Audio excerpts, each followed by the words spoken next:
Sha. Ndokuzani guys. Kumalawi asakunamizeni ulibe mabungo omenyera ufulu. Kulibe. Mbava zokha izi mukuzona zimbava. Ndokuzani chilungamo. Kulibe omenyera ufulu. Zina ndizijazo zina lika mmavuto zija mungulika HRDC. Muzina ona romenyera ufulu. Awa ore kundifuna tukuzeni mabungo awa amadumikira chinthu chomwe apasidwa pa tebulo. Osari kumana bwera pano mana riya omenyera ufulu kuseri kwa kulandira yani koda kulandira ndrama. Tina nandira ambiri. Tifo ivende pa chilungamo pokha ndi sitingasiye kutani kodi. Sitingasiye kulankhula. Malawi amazimenyera yekha ufulu. Ufulu omwe amazimenyera Malawi ndi uja unachitika pa 16 September 2025. Araona ri waphinjika Malawi anazimenyera yekha ufulu kupita ukaima panzere ndikuponya voti ya kuntima kwaje kusankha president wa kuntima kwawo. Ndiye kuzimenyera ufulu meneko. Koma anthu awo ndifuna ndikuze straight. Amakhala kuti akangopasidwa kena kake. Mwaona ma press briefing pena pali pose. Amachitika. Muzino nonari rumamenyera ufulu Amalawi yakati. Guys, tatiyeni tizikonda dziko lathu. Choona ate ndilankhuleni chotani kodi choona. Boma la Malawi Congress Party linagwa chifukwa cha anthu onama olinamiza bomalo. Nkulukuta pa moyo pano pali pa pesi yabwino.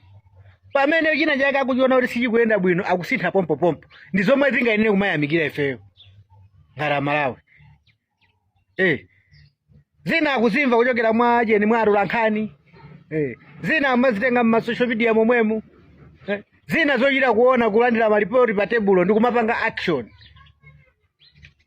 Ndiri sabwere pano pa kumanena kuti iyayi munthu ujayo chomwe akulankhula sakuchiziwa. Ayi. Tisabwere pano pa kublame ndani kuti atone jenu. No. Tisabwere pano pa so kublame ndani kuti Alexis Kamangira. Teni tiblameni kuti chomwe chilisa izizi ndi chani. Ndi mmene Malawi kuyenera kukhalira pano. Osati zibwera pano pati zirani kuti tizipusisana. Basi chilungamo tikuchita straight ndicho. Chifukwa ajakena kaje basi tikasempe chani kuti tikasempe chilungamo. Siri pano kuteteza boma la Professor Arthur Mutharika nkulukura moyo. Mopusa. Ngati mene ankatetezera anthu ena ake ndizi kwanje. Mameto ache boma nkulani kuti ndikuku.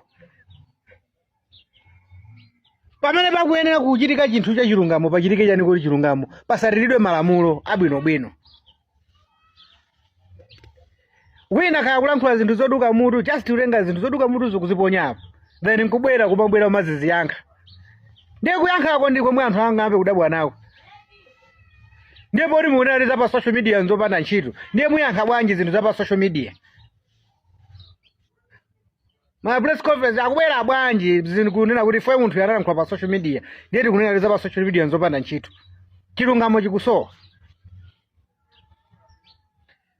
Malawi athu uno tikuyenera tani kuti tisinthe. Ndikumanena mobwereza kuti Professor Arthur Mutharika chipani cha DPP panopa achisiya ali wakilini m'manja mwake. Achisiya akutumikira Amalawi moyenerera. Zikusalira anthu amene angasale ndi chipaniwo. Kulira za chipangalani bwanji. Kumbali acha kuchita.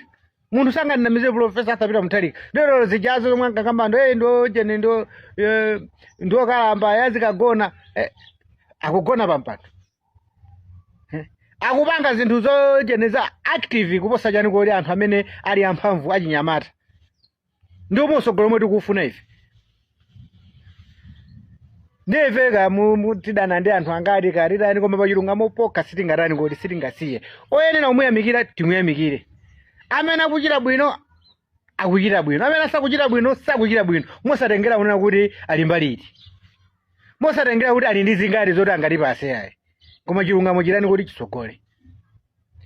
Fesi tikunena pano mobwereza makhoti athu ndi amene akuyenera kuti akonzedwe. Akalandira chinthu azitani kodi azithamangisa. Anthu aziziwa mitu yake. Zimene zitithandizira kusasungira mbala mmachani kodi m'madepartment ya boma. Osati anthu mabelo mangoyenda nawo nthumba. Ma-injection omafufuza kuti afufuzidwe zasekedwa. Ayi fe Amalawi sitingasekerere ayi. Sitingasekerere. Dukuzani ndiye ajijirika anthu ajijirika ndipo sanati tikumpasa kamangira azibwera live pafupi apasa anthu azotani kodi zochita pokonza patani kodi pakonzedwe andisitiri pano pakunena kuti ayi ndili kumbuyo kuonani kodi kwa Alexis Kamangira kapena ndikudana ndi anthu amene akutchulidwa ayi ineyo ndili pakatikati mabwalo athu aziweruza milandu yakatangale izithamanga amalawi aziziwa chilungamo chifukwa amalawi maso awo ali pa misonkho yawo ndiye wina akangotchulidwa kuti akukhuzidwa ndi katangale amalawi amagwira zimene zonse basi ndiye umapanga madrezi pakana munthu uja umapasidwa mipando ina kapena ayi malawi zimene zozo ayi